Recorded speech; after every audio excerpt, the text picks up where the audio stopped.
As we consider the impact between mindset and habits and how those two things connect, I want to talk about a concept that I consider to be among the most important, perhaps the most important, when it comes to sticking to better habits and making those a reality.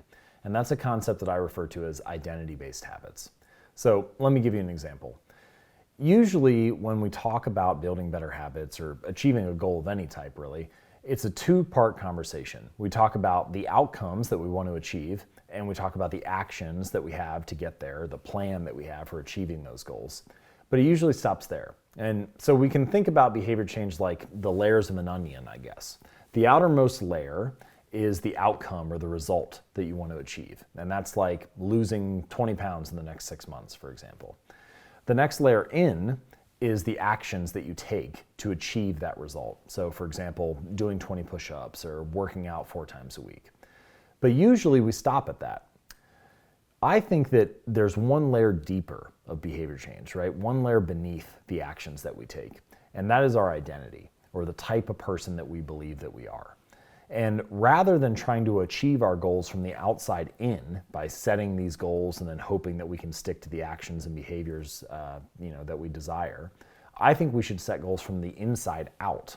And so start with the type of person that you want to become or who could achieve the goal that you want, and then trust that the actions and the results will follow from that identity. So for example, rather than focusing on losing 20 pounds over the next 6 months, let's ask the question, who is the type of person that could lose 20 pounds in the next 6 months? And perhaps it's the type of person who doesn't miss workouts.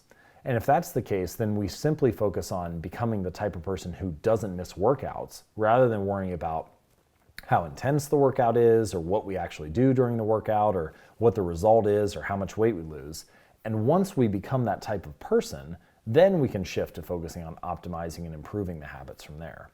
And you can apply this in a variety of ways, right? So you could have, for example, let's say you want to write a best-selling book. Well, that's a great goal, but who is the type of person that writes a best-selling book? Well, it's the type of person who writes every day. So let's focus on becoming a writer and becoming the type of person who writes each day.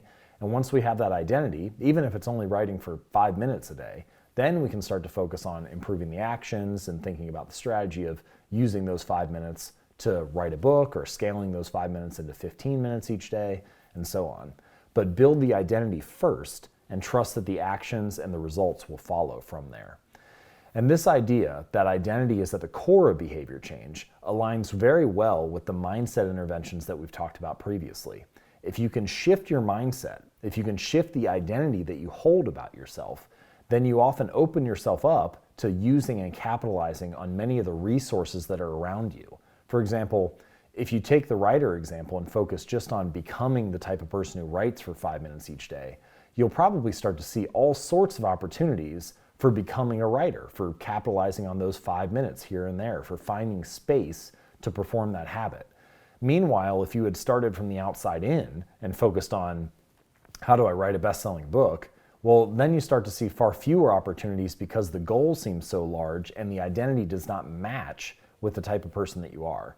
And this is the thing that makes identity-based habits so powerful, which is that when the identity that you have and the behavior that you want to achieve match up, it's no longer behavior change. You're simply being the type of person that you already are.